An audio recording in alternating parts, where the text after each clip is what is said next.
tout le monde, alors on se retrouve aujourd'hui pour une nouvelle vidéo et aujourd'hui eh bien on va voir ensemble comment on remplace donc des vérins sur une auto. C'est parti. Il est très fréquent de voir des vérins HS sur des véhicules qui commencent à être kilométrés, à avoir de l'âge.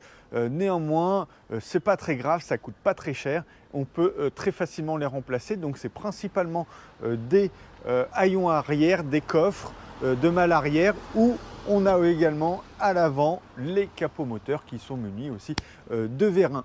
Donc on va voir ensemble comment on remplace tout ça. Allez, c'est parti. Donc on attaque, on vient ouvrir le haillon et maintenant on vient donc le maintenir à l'aide d'une petite bêche et on va se rapprocher du vérin. Allez, voici un petit peu le vérin qu'on va venir remplacer, tout simplement. Donc il y a deux fixations, un qui se trouve juste ici et l'autre à l'extrémité juste ici. Voilà, ça y est, j'ai récupéré donc le vérin qu'on va venir remplacer dans un petit instant. C'est quelque chose qui est relativement simple. On peut trouver plusieurs types de vérins, notamment au niveau des fixations. Celui-ci, il est en plastique, il y en a en métal, donc on appelle ça la cage de rotule. Voilà, il y a du plastique, du métal. Au niveau des agrafes, au niveau des fixations, eh bien, on a soit des languettes, soit des aiguilles ou soit des goupilles. Donc voilà, ça varie, mais le système reste exactement le même. Donc celui-ci, je l'ai eu sur un site que je mettrai en description de la vidéo. Il est super bien, c'est du français. Et très pratique, il y a énormément d'informations et on trouve un très grand type et nombre de produits sur leur site. Donc voilà, je le mettrai en description de la vidéo, n'hésitez pas à aller voir.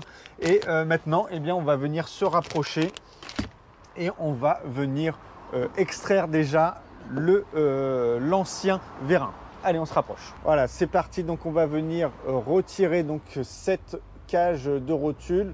On se munit d'un petit tournevis plat et on va venir donc à l'aide d'un petit tournevis extraire donc la patte de fixation, voilà, comme ceci, et on va venir extraire, voilà, donc même opération pour la rotule du haut. Donc un petit tournevis et on extrait donc la petite agrafe, voilà, comme ceci.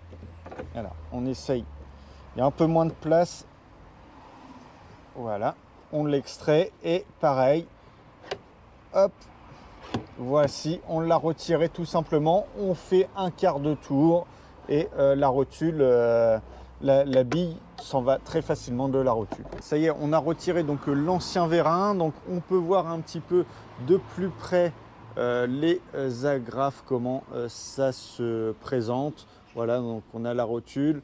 Je vais appuyer et on voit que ça prend la rotule, la cage de rotule, maintenant on appelle ça. Voilà, on a la même chose sous le dessous. Ok, donc celle-là à la poubelle. Et maintenant, on va venir prendre donc la nouvelle. Donc c'est la même à quelque chose près.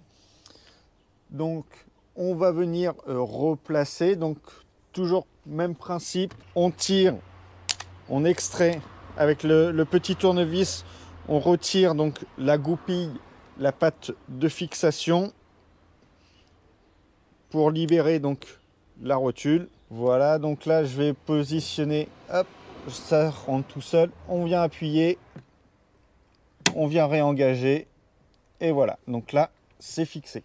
On récupère donc l'autre extrémité, même opération, donc on retire donc la patte de fixation, voilà, et on va pouvoir réengager donc la tête. Alors là, il va falloir lever le haillon, hop, pour bien qu'on soit en face.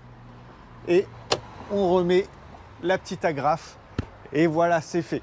Donc maintenant on enlève notre bêche et on va vérifier si ça tient. Attention,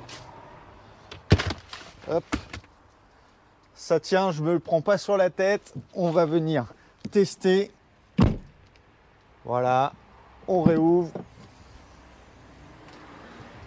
et c'est parfait, c'est nickel. On a vu comment on remplaçait donc les vérins. C'est très simple, évidemment, c'est exactement le même principe, que ce soit à l'avant, que ce soit à l'arrière ou que ce soit une malle arrière. Bref, voilà, j'espère que cette vidéo, eh bien, ça va vous servir. Si c'est le cas, évidemment, on n'hésite pas à mettre un pouce, on peut même s'abonner. Ça fait plaisir et ça mange pas de pain. À très vite.